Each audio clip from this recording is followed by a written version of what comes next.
Mukunze kumva aya magambo asubirwamo kenshi ngo umuhanuzi w'Imana yaravuze ngo, cyangwa se umuhanuzi w'Imana yaranditse ngo, n'andi magambo ajya gusa n'aya ngaya. Kubera ko benshi badafite byinshi bazi kuri uyu muntu birenze gusa izina rye, ni ngombwa yuko tubanza kumenya inshamake y'ibiri ngombwa kuri we, byadufasha gutuma twumva neza n'ibindi byose yagiye yandika. Mureke kwitiranya iminsi ngo yose ni kimwe. Hari umunsi twawe n'Imana rurema, uwo munsi iraweza kandi iwuruhukaho. Natwe niwo yaduhaye ngo tujye tuyiramya. Mureke kwitiranya iminsi ngo yose ni kimwe. Hari umunsi twawe n'Imana rurema, uwo munsi iraweza kandi iwuruhukaho. Natwe niwo yaduhaye ngo tujye tuyiramya.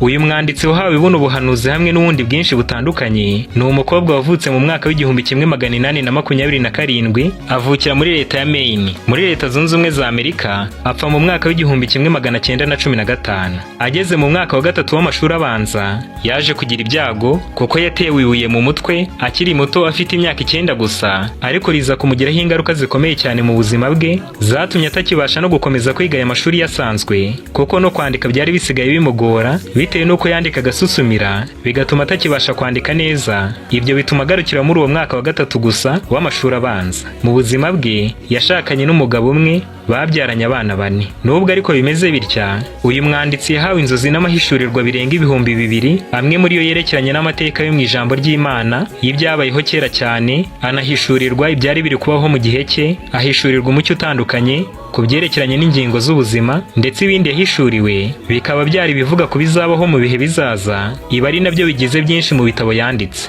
Izi nzozi n'amayerekwa yahawe byari bikomotse ku Mana, kubera ko byose bihuza no kuri kwa Bibiliya, kandi ubuhanuzi bwose yavuze mbere butaraba bukaba bwaragiye busohora ijambo ku rindi uhereye mu gihe cye, kandi bikaba bizakomeza kubaho bityo kugeza ku iherezo ry'ibihe. Reka turebe zimwe mu ngero z'ibyo uyu muntu yanditse byagiye bisohora neza nk'uko byari byarahanuwe. Ku itariki 14 Mata mu mwaka w'1906, uyu mwanditsi yaranditse ngo, ubwo narindi i Roma Linda, neretswe ndi i San Francisco muri leta ya California ku itariki 16 Mata 1906.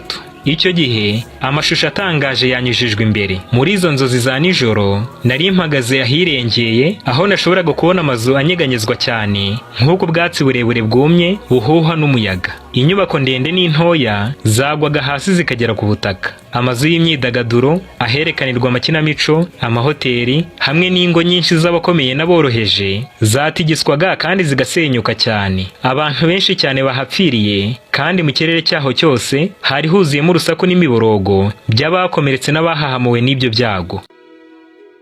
Ibi ngibi yari yabyeretswe ku itariki 14 Mata mu 1906, avuga aho byagombaga gusohorera ko ari San Francisco muri California, ndetse avuga n'itariki byari gusohoreraho ko ari kuri 16 Mata mu 1906.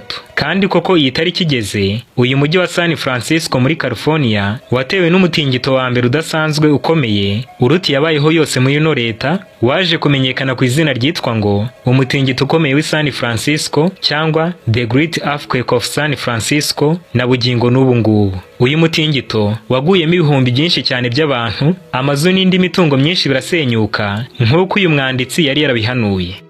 Nanone mu mwaka w'1904, uyu mwanditsi yarongera arandika ngo, isi iragenda irushaho gusuzugura itegeko iryo ari ryo ryose. Vuba aha imidugararo ikomeye igiye kwaduka hagati y'amahanga, biherekejwe n'intambara z'isi yose n'imivu y'amaraso. Arakomeza ngo, tuzabona amakuba aturutse impande hafi ya zose. Ibihumbi byinshi by'amato bizarohama imuhengeri mu nyanja. Amato y'uburyo bwinshi bw'intambara niyo azarohama cyane, kandi hazagwa amamiliyoni menshi y'abantu. Mu myaka mike yakurikiyeho ubu buhanuzi bwanditse, isi koko yaje kubamo intambara ebyiri z'isi yose.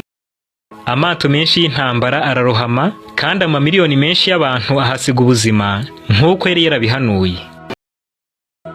Nanone mu mwaka w'icyamagana 909 yongeye kwandika ubuhanuzi butangaje cyane yari yareretswe n'Imana. Yaranditse ngo, sinahawe umucyo wihariye ku birebana n'ibigomba kwisuka ku mujyi wa New York. Icyo nzi neza gusa ni uko umunsi umwe amazu maremare cyane yo muri uyu mujyi azahanagurwaho no guhungabana gukomeye, kandi impfu zizaba zuzuye ahantu hose. Arakomeza ngo, igihe kimwe ndi mwiyerekwa nabonye ndi mu mujyi wa New York, nuko bandarikira kwitegereza inyubako zari zubatswe ari amagorofa maremare cyane yerekeza mu ijoro. Izo nyubako zari zarahawe ubwishingizi bwo kuba ntacyo zatwarwa n'ibirimi by'umuriro, kandi zari zarubakiwe kwishyira hejuru kwa ba nyirazo n'uko abubatsi bazo. Arakomeza ngo, iyo pica y'ibyo yongeye kunyuzwa imbere yanjye. Noneho muri uwo mujyi wa New York hari ukugurumana kw'inkongi y'umuriro kuri ayo mazu maremare cyane. Abantu babonaga ayo mazu yubatse bikomeye kandi asa n'atashoborwa n'inkongi y'umuriro, maze bakavuga bati, afite ubwishingizi bwuzuye. Nyamara kandi ayo mazu maremare cyane yakongowe n'umuriro ukomeye, arashonga aturutse hejuru agera hasi. Imashini zizimya umuriro ntizashoboye guhagarika uko kurimbuka. Abazimya umuriro ntibashoboraga gukoresha imashini zabo ngo babuze ayo mazu maremare gukongoka.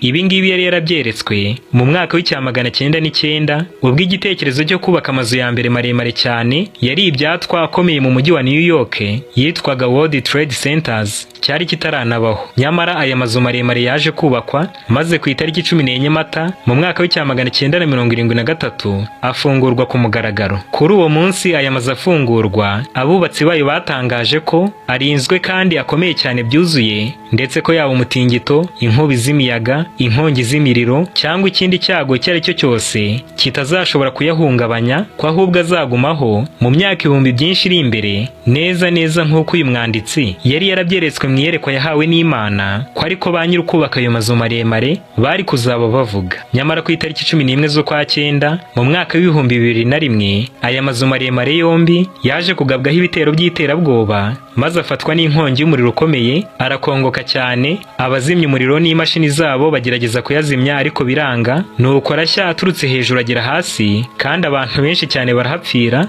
neza neza nk'uko ubuhanuzi bw'uyu mwanditsi bwari bwarabihanuye. Nanone mu mwaka w'icyamagana 886 uyu mwanditsi yarongeye arandika ngo, vuba aha Kiliziya Gatolika y'i Roma iziyunga n'Ubuprotestante. Ubu bumwe ntibuzakorwa ari uko habayeho ihinduka mu Bugatolika, kuko Roma itajya ihinduka na rimwe. Ihamya ko itibeshya. Ubuprotestanti nibwo buzahinduka. Ukwishyira ukizana kwabo kuzabatera gufatana mu kiganza n'Ubugatolika bw'i Roma. Twibuke yuko ababanje kuba ku mugabane wa Amerika bari Abaprotestanti bari bavuye mu Burayi, bahunze akarengane kakorwaga na Kiliziya Gatolika y'i Roma yababuzaga umudendezo mu by'iyobokamana, mu kuramya uko bashaka hamwe n'uwo guhitamo. Nuko Abaprotestanti bageze muri Amerika batangaza ubwabo ko batazigera na rimwe bifatanya na Kiliziya Gatolika y'i Roma ukundi, kandi uwo wari nawo mwuka ababakomotseho bari bafite. Muri iyi myaka rero uyu mwanditsi yandika aya magambo, ntibyumvikanaga neza mu bantu benshi kumva ko iyo myemerere y'amaharakubiri y'Ubugatolika n'Ubuprotestanti igihe kizagera ikongera kwihuriza hamwe byuzuye, kandi by'umwihariko ibyo bigakorwa Abaprotestanti bamwe bari barahunze ubupapa ari bo ubwabo bafashe iya mbere bakongera kujya kwihuza n'ubwo bupapa. Ariko Imana yo itibeshya, ibinyujije muri uyu mwanditsi ubwayo yari yaravuze ngo, ubu bumwe hagati y'Ubuprotestanti n'Ubugatolika ntibuzakorwa ari uko habayeho ihinduka mu Bugatolika, kuko Roma itajya ihinduka na rimwe. Ihamya ko itibeshya. Ubuprotestanti nibwo buzahinduka. Ukwishyira ukizana kwabo kuzabatera gufatana mu kiganza n'Ubugatolika bw'i Roma. Ibi ngibi byagombaga gusohora gutya, kuko byari ubuhanuzi buturutse ku Mana yo mu ijuru. Kandi kuko ari nta jambo Imana ivuga ngo rihere, Abaprotestanti uko imyaka yagiye ishira indi gataha bagiye batera intambwe basubira mu gufatanya n'Ubugatolika bw'i Roma, maze bigeze mu mwaka wa 2017 Abaprotestanti baguye bose bo ubwabo batangarije ku mugaragaro icyarimwe ko Ubuprotestanti burangiye. The protest is over.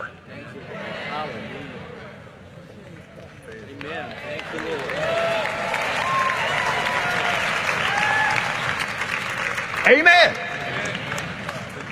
Ndetse ko bongeye gusubira mu gufatanya byuzuye hamwe no kuba umwe na Kiliziya Gatolika y'i Roma. Ibi ngibi bisohora neza neza nk'uko ubuhanuzi bw'uyu mwanditsi bwari bumaze imyaka irenga 130 bwarabihanuye. The Roman Catholic Church and the Protestant Lutheran Church signed an agreement that brought an end to the protest.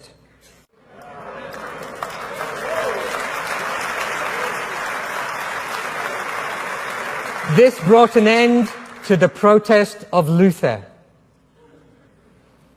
Brothers and sisters, Luther's protest is over. Is yours. There's a challenge for you. So the protest has been over for 15 years. And I get a bit cheeky here because I challenge my Protestant pastor friends. If there is no more protest, how can there be a Protestant church? Maybe we're all Catholics again. But we are Reformed. We are Catholic in the universal sense. We are not protesting. The protest is over. The protest is over.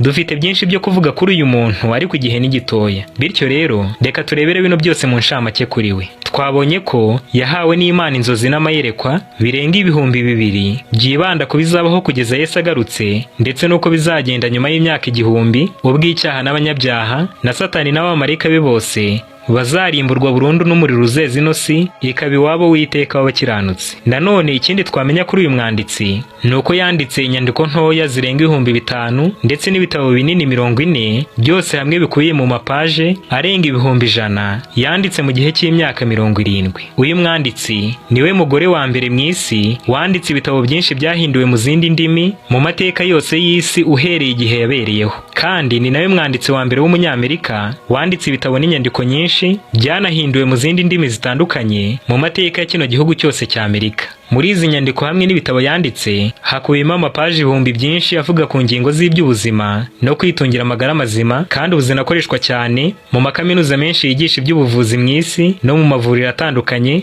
ndetse n'abantu ku giti cyabo, kuko ubwo bumenyi buri muri ibi bitabo butaturutse kuri uyu muntu ubwe, ahubwo bwaturutse ku Mana umuremyi wa byose, we wenyine usobanukiwe neza byuzuye imikorere y'imibiri yacu kuko ari we wayiremye. Kuri iyi ngingo y'ubuzima kandi uyu mwanditsi turi kurebera hamwe niwe muntu wa mbere mu isi yose watangaje ko itabi ritera kanseri n'izindi ndwara zitandukanye ibihabanye n'ibyo siyansi y'icyo gihe yavugaga, kuko itabi ryari risanzwe rikoreshwa mu buvuzi rinamenyerewe nk'ikintu gisanzwe mu buzima. Ariko nyuma y'imyaka 60 uyu muntu avuze ibi ngibi nibwo abashakashatsi mu bya siyansi baje kwemeza ku mugaragaro ku nshuro ya mbere ko ibi ngibi uyu mwanditsi yari yaravuze byari ukuri kuzuye. Ibi hamwe n'ibindi byinshi bitandukanye tutabashije kuvuga kuri we byatumye mu myaka irenga 100 ishize uyu mwanditsi asinziriye abahanga benshi n'abanyabwenge mu by'isi ubwabo basuzuma maze bagira ku mwanzuro uvuga yuko bidashoboka na rimwe ko umuntu wize gusa amashuri atatabanza yakora ibi bintu byose akoresheje imbaraga n'ubushobozi busanzwe bwa kimuntu, ahubwo ko yari ayobowe n'indi mbaraga idasanzwe y'Imana.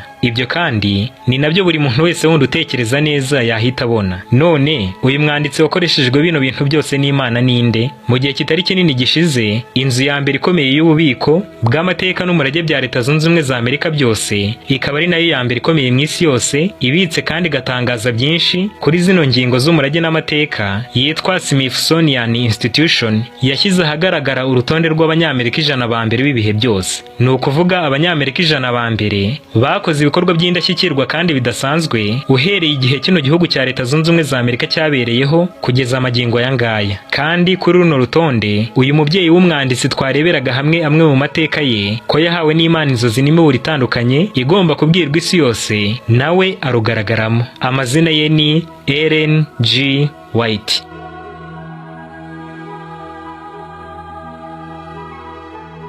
Yitwa intumwa n'umuhanuzi w'Imana kuko uyu murimo wose yakoze kiriho ugaragaza mu buryo budashidikanywaho ko wari ufite ikimenyetso cy'uko uyobowe n'Imana. Uyu muhanuzi w'Imana tumaze kubona rero ndetse ko n'ibyanditse byose byagiye bisohora ijambo ku rindi, yongeye kwandika ubundi buhanuzi butangaje bw'ibigiye kuba vuba aha ngaha kandi bureba twebwe abo muri no minsi y'imperuka. Mu rwibutso n'integuza yaranditse ngo bitinde bitebuke amategeko yo kuruhuka ku cyumweru dimanche azatangazwa vuba aha cyane. Hagiye gushyirwaho amategeko yo kuruhuka ku cyumweru ku gahato, kandi abantu bari mu myanya yiringirwa y'ubuyobozi bazagwa nabi itsinda rito ry'abizera bitondera amategeko y'Imana.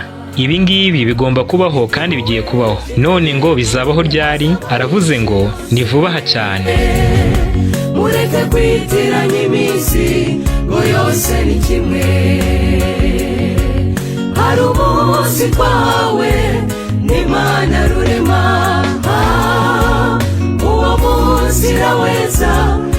kandi iwuruhukaho, natwe niwo yaduhaye ngo tujye tuyiramya. Mureke kwitiranya iminsi ngo yose ni kimwe, hari umunsi twahawe n'Imana rurema, uwo munsi iraweza kandi iwuruhukaho, natwe niwo yaduhaye ngo tujye tuyiramya. Mureke kwitiranya iminsi ngo yose ni kimwe, hari umunsi twahawe n'Imana rurema, uwo munsi iraweza kandi iwuruhukaho, natwe niwo yaduhaye ngo tujye tuyiramya.